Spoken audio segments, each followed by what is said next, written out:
My Yeah. journey started when I was 12 years old, Mm-hmm. and I stopped accepting lunch money from my parents. Mm-hmm. And what I was doing is I was actually going down to then the local video store, which Blockbusters was still Mm-hmm. open when I was a kid.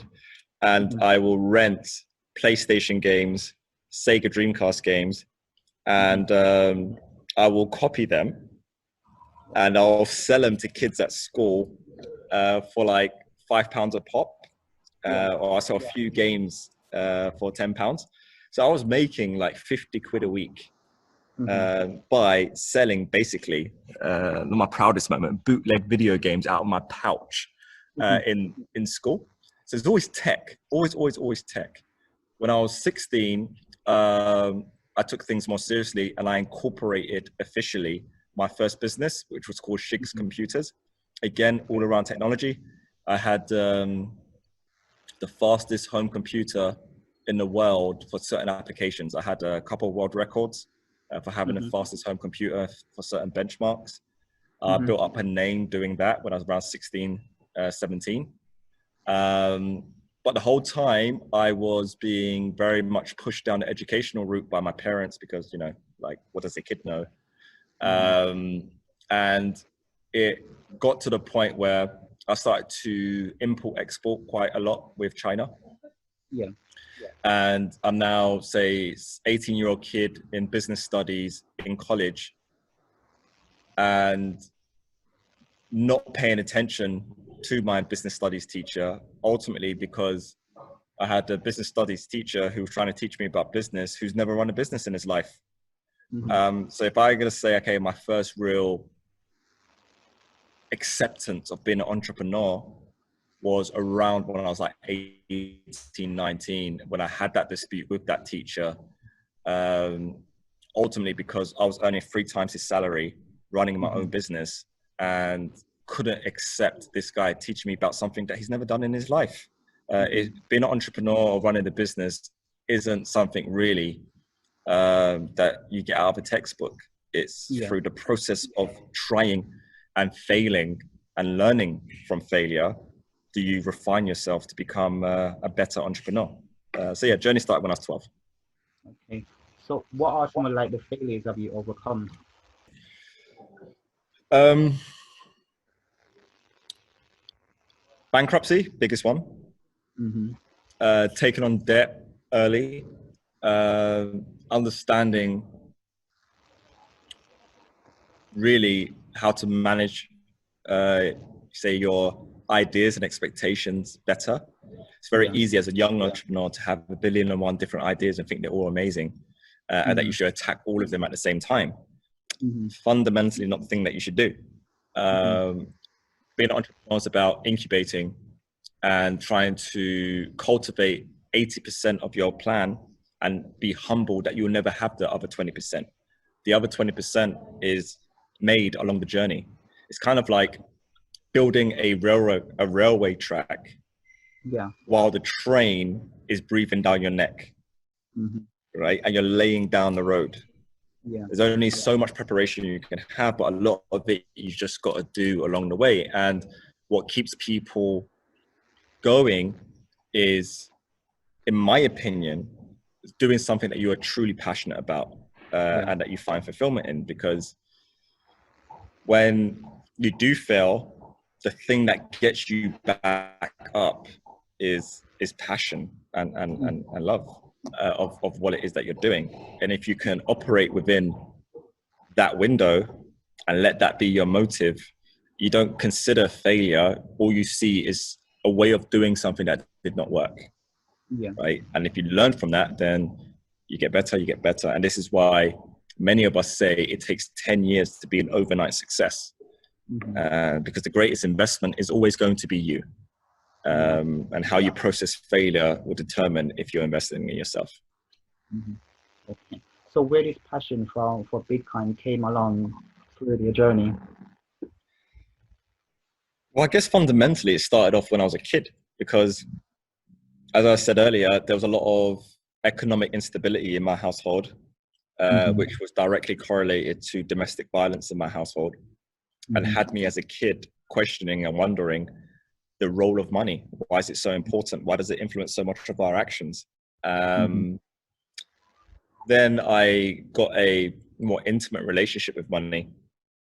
When I was building and running my business, like I said, I took on some debts. And I tried to expand beyond my means, and it caught me out. And then I had to come back into the UK. At then 19 years old, I was pretty much living just outside of Hong Kong in China, area called Shenzhen. And I went from doing amazingly well to being in an incredible amount of debt. And that is a very humbling experience. And if you don't have passion for the process, the craft, and what it is that you're doing, you're going to find a lot of these, say, challenges that come your way quite difficult to overcome. I don't know even if that answered your question correctly. What was the question? The second question? Like, what's the overall passion? What's your passion behind like Bitcoin? Oh, okay. Behind Bitcoin, and how does it lead up to Bitcoin, right? So that laid down the foundation to make me a lot more sympathetic to the role of the economic system.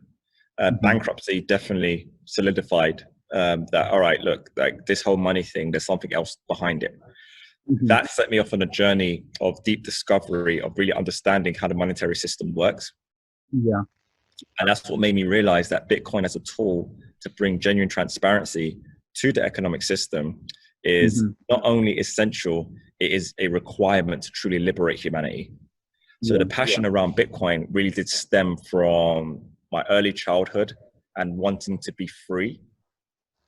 And through my adulthood, wanting that for every single person on the planet. So I would say, like, what's the mission behind this passion of yours? It's you and everyone. It's humanity, period. It's doing your bit in order to make the world better, right? I'm very well opinionated. I've got lots of opinions on many things. But the reason why I vocalize my opinion so freely and strongly is because I know I'm building solutions. Otherwise, I'm just another idiot with a big mouth who's not offering any form of solution, right? Put your money where your mouth is, build, let your creativity flow, and be unapologetic for it. Because if your intent is pure, other people will resonate with you. You've reached out to me through my Instagram because you resonated with the things that I'm talking about and saying, right? So that's the effect that I want to have, right? And when you know that we do these things together and we just need the right incentives in place to have that magnetism, find each other and attract each other and build towards the same direction, which is a pro-humanity direction, then this great big grandiose task of trying to do something that is at this level and scale doesn't seem so big anymore, because you've got so many people behind you helping you and aiding you get to that goal. So my job and my role is just to be a spark to the engine that the rest of humanity hopefully bounds behind. Okay. So when did you get first introduced to like Bitcoin? First time I came across Bitcoin was 2012. And so I used to be a bit of a hacker. So me being involved in like the hacking community, what's going on in the hacking community was just like one of my hobbies and pastimes. I knew the most, I guess, famous hacker, a guy called Gary McKinnon. He's the guy that hacked NASA. I had a couple of very interesting conversations with him in person. And that's what had me, I guess, a little bit more sensitive to technologies like Bitcoin than others. But it was only really, I guess, 2013 where I started to like take it a little bit more seriously. And then I started to really understand it in 2014, 2015. Bear in mind, I set my company up in 2014. But I'll say by 2016, I would consider myself as like one of the experts on the planet with Bitcoin. Now I'll say like the expert. And that's just been from a case of really bringing alternative thinking to a very focused intent and understanding, okay, if this technology really can liberate humanity, how? And can you do something about getting it out there so it does?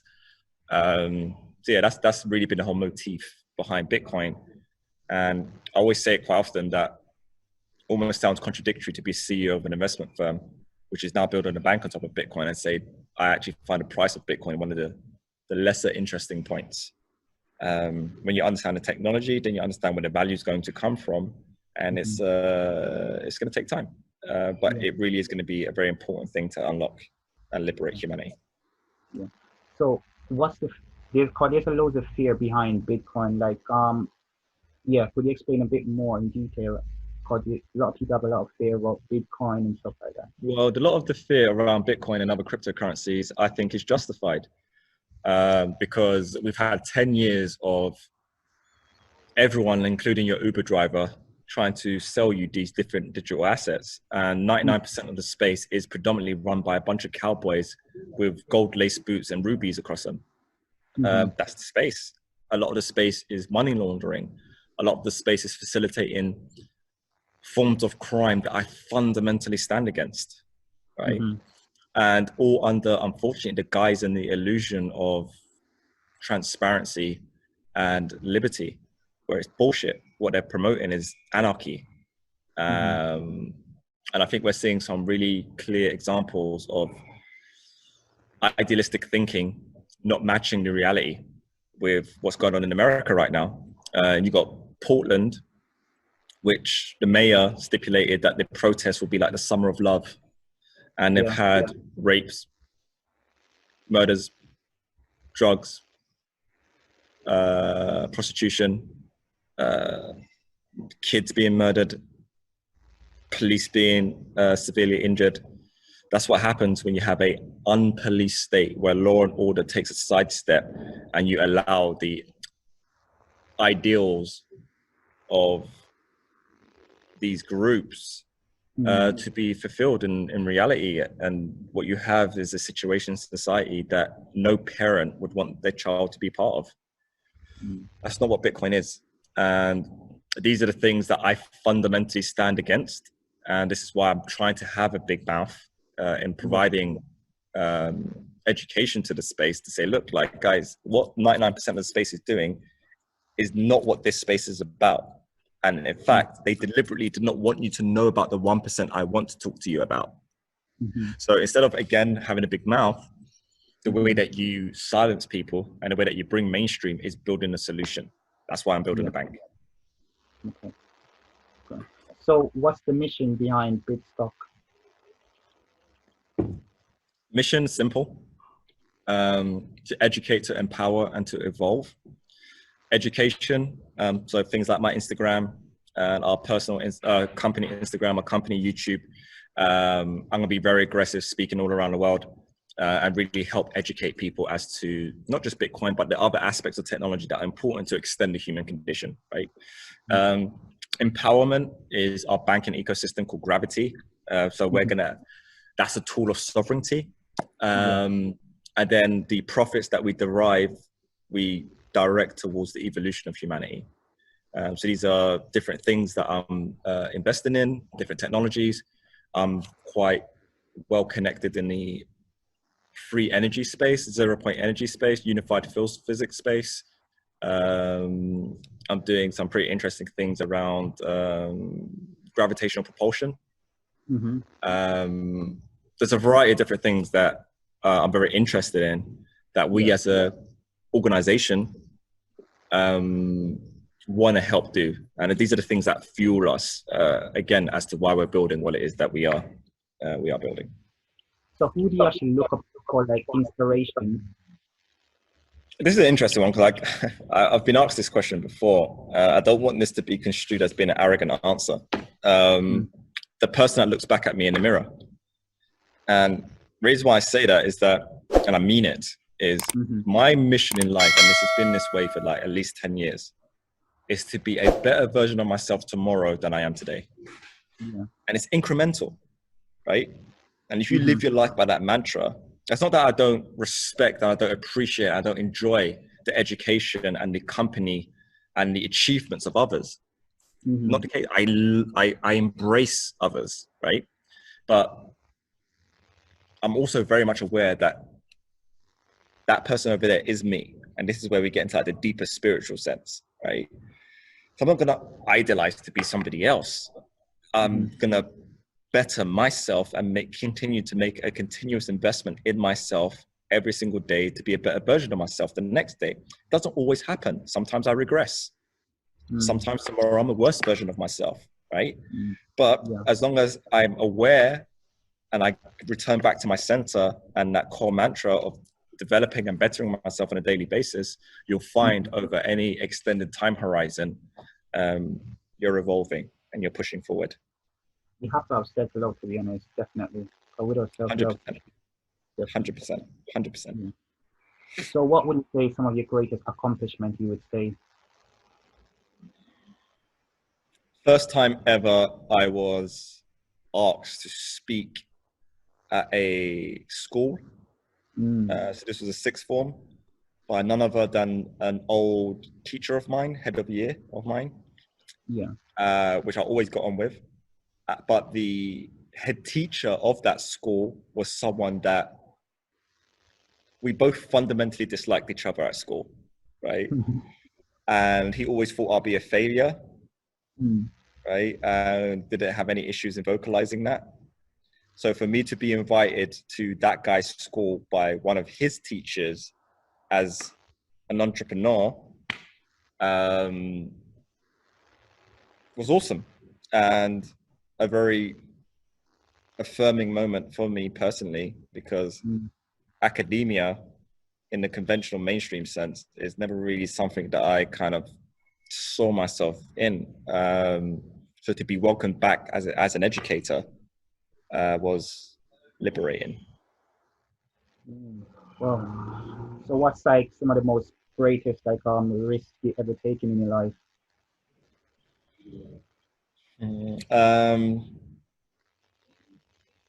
I'm always taking risk, but I never see it as a problem, because I'm always betting on myself, right? And if you're not willing to bet on yourself and be willing to fall on your face, then like life's just boring. And when you also, one of the very educational things about going through something like a bankruptcy is one day you are sweating, like you can't even sleep because you're so concerned about your debts and all of these other obligations that you've got. And then the next day they're wiped away, right? That was a very affirming experience. And that from a risk standpoint, if you process it that way, it made me very adverse against debt, to be fair. But in terms of like taking like entrepreneurial risk and endeavors, I was like, fuck, like money doesn't even freaking exist. It's just a scorecard, right? It's a fundamental component is taking calculated risk, by the way, not blind risk. But you must take risk for in the breadth of self-development. You must always take risk. How do you actually continue to grow and develop as a person, as a better version of yourself? Just ask yourself a simple question when you ever presented a scenario which gives you two options. If I'm presenting a scenario that makes me uncomfortable, something that, then it's like, okay, it's do I want to be the other person on the other side of that scenario, right? Behind every single fear, genuinely, I believe, is the person we all want to be, right? So if I see something in front of me and I'm like, oh, right, and I really think about it, I'm like, what are you scared about, right? And by conquering that, do you want to be the guy who conquered that? Do you want to stand on the other side of that and say, I am, right? If the answer to that question is yes, then you do it. Like, as simple as that. Like, you have to do it. Yeah, same as well. When I'm reaching out to you, like, I really need to talk to Michael. Like, his content is so like interested. So let's pull the trigger and reach out to him. And we're talking right now. So yeah. 100%, dude. And that's a perfect example. Perfect example, right? Yeah. So what advice you would give to like someone getting into business? Advice that I'll give is understand that you'll only ever know 80%. Mm-hmm. And the other 20% you work out along the way. But make sure you prepare and you very well document your 80%. Mm-hmm. Right? So have a strategy, go out there, speak to other people. Don't be scared to network. Don't be scared to get your face out there. And don't be scared to get egg on it either. Right? Because if you're too scared to stand up and ask the question in a room full of people out of fear of judgment, ask yourself this question. Would any person in this room, is any of them going to pay my mortgage? Are any of them going to pay my rent? Are any of them going to pay my child maintenance or my child educational cost or my food cost? No. So what's holding you back? The judgment of who? The opinion of who? Mine. Right? Just get yourself out there. And this is something that took me years to realize, because I'm an obsessive individual in a sense of like, when I latch onto something, I go so freaking deep in and I hold on so tight until I emerge from that state with a new understanding, right? Yeah. Now, when you couple that with someone who is by default an introvert, you don't realize where you compare with other people in the world. So I was kind of like a hermit. I was always in my string vest at home, boxer shorts, making money behind a computer screen. I wasn't engaging with people, interacting with people, right? So this whole time, because I didn't go down the academic route, I thought that was a deficiency in my bio and in my MO, right? And it's only really when I got to about, I'll say 27, I'm 33 now, and I started to speak to PhDs, I started to speak to like people with master's degrees, and I started to speak to professors. I'm like, whoa, I passed you 3 years ago. And I didn't even realize. I thought I was deficient. I thought I was the one who can't see all the pieces. I thought I was the one who has missed out by not going to school and university and all the rest of it, right? But then when I was speaking to these people, I was like, oh my God, like I'm now educating the PhD, like seriously educating the PhD. And now I'm 33 years old and I employ a bunch of PhDs. And I'm still fulfilling that role where I'm educating, right? And that's what made me realize people confuse, I guess, qualifications, the education that people have with knowledge. Then just because someone went to an institution and got a degree doesn't mean that that person is necessarily intelligent. So having confidence in your understanding and how well, say, learned you are, and embracing it and projecting it is a very important skill. And it comes down to self-confidence, self-love, and all the rest of it. You must believe in yourself. And you can't expect others to believe in you if you do not believe in yourself. Yeah. So you use like law of attraction to create and manifest a life that you truly desire. Oh yeah, definitely. But the thing is about law of attraction is people only take credit for law of attraction when it's positive. Yeah. Okay. Law of attraction works both ways. So if you're in a negative state, you've got a negative scenario, you've got a negative environment, you created that too, right? If you're at home and you're miserable and you're by yourself, you're probably in bad company. Yeah. Right? So law of attraction works both ways, and people only really focus on law of attraction when it's positive. But you need to, if you want to wield it correctly, if you really want to wield it, and if you want this to be a tangible thing that you play around with like putty, Yeah. You have to understand that it works both ways. Okay. So what's the purpose structure of saying affirmation? Morning affirmations are strong. Mm. So like just breathing life into yourself, confirming to yourself, telling yourself and speaking life into yourself is very important. What you say is up to you. It depends on the individual, right? But I'll tell you, even a simple thing, like to say the word problem is a disempowering word. Oh, sir, I've got a problem. Oh, miss, I've got a problem, Yeah. right? You've already been defeated because you've called this a problem. Sir, I've got a challenge. Miss, I've got a challenge. That's an empowering word. That's a word where you rise up to the occasion, right? You roll up your sleeves and you go at it. If it's a problem, it's a disempowered word. Yeah. So you just got to be very aware of words, power of words, subconscious mind, conscious mind, and just tweak these things. Just keep you in a constant state of high vibration, Mm. and then you just maintain the edge on the rest of the competition. So what book have you read that helped you contribute to your success?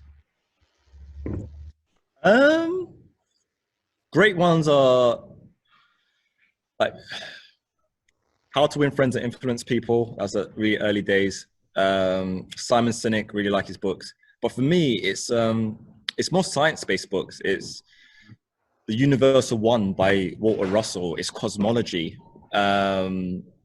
It's understanding that there's no such thing as isolation, right?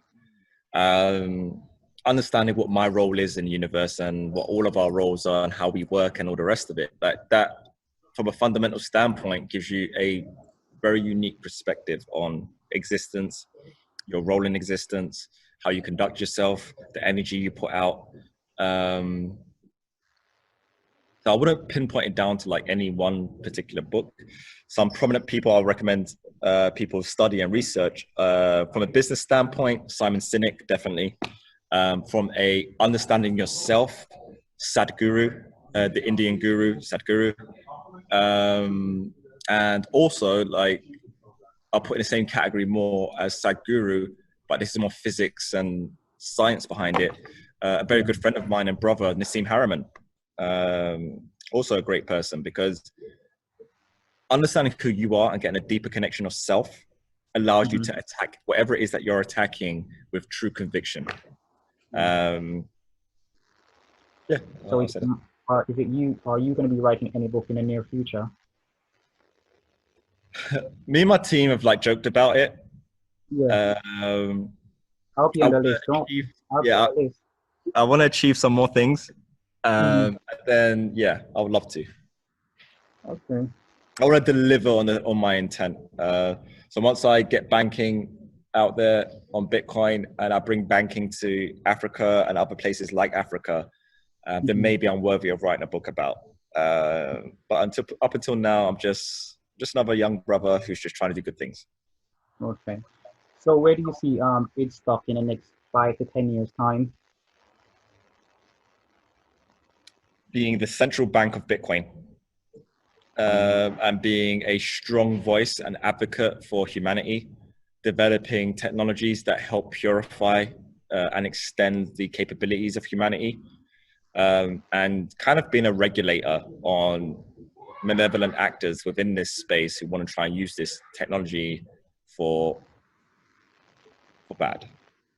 I definitely see myself and the company as stewards of humanity, and just being acknowledged as such would be a great success. Are there any like special region you're looking to like tackle first? Is it Europe first, then Africa, Asia? Yeah, so we serve UK, Europe right now today. We're going to continue to build our services in these jurisdictions. But for instance, today I've had 2 conversations about Africa and what our plans are in Africa. But realistically, it's at least 12 to 18 months away. So right now we're just really pinpointing down our UK and European plan while we roll out our strategy plan for the rest of the world. But regulatory wheels turn slowly, legal wheels turn slowly, and we do everything properly. But yeah, these are our areas of interest. Okay. So is there like a minimum like investment when you invest it into like big stuff? So, because I want Yeah, to learn so a bit. with the Gravity platform, you can buy and sell Bitcoin from as little as £1. There isn't really a minimum. You get onboarded, sign up, very slick, sexy onboarding process.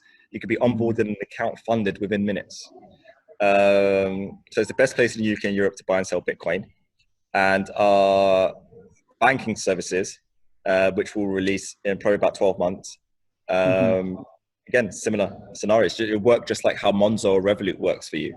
The difference is it provides all the Bitcoin aspects and the transparency that Bitcoin brings. So, yeah. All right, Michael, thank you for your time. Are there any last words you can share to everyone? Like, how can they reach out to you, social media? Yeah, so look, just so anyone's watching this, please, I hope the thing that comes across with me, and if you follow me on socials, is to hold yourself in high vibration, to love thyself, love your neighbor, and build solutions. Because I think we're in a beautiful time, even though it's 2020 and everyone, the world seems very crazy. We're in a beautiful time where humanity is on the cusp of a evolutionary leap, which is why it feels so uncomfortable right now, because we're not the caterpillar and we're most certainly not the butterfly yet. We're this in-between stage of metamorphosis, and it's through people becoming more aware of what we can be will determine if we transition into the butterfly or not.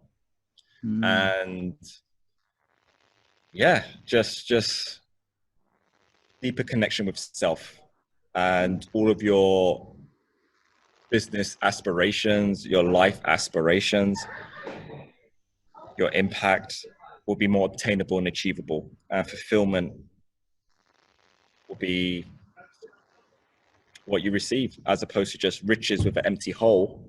You want riches, but you want to be whole, right? You want to be fulfilled. And to do that, it's all about helping your fellow human beings and building things that change people's lives. So if you're an entrepreneur, you're thinking about being an entrepreneur, you've got to think, what can I do that helps change people's lives, helps improve people's lives because of the skill that I possess? And then you find your way in life. Great word. So what's your website? Oh, so Instagram, BTC Hudson. Website is www.bitstocks.com. Our YouTube is Bitstocks Media. So yeah, just check us out, as well as at Bitstocks on Instagram as well. Okay, great. Thank you for your time, Michael. DM, and you just went through it and asked the question. And now I'm like third person that you've interviewed. Just keep doing your thing. Keep raising your own vibration and your own confidence. And again, be willing to get egg on your face. So just keep going out there, keep going. I appreciate you, bro. Thank you. All right.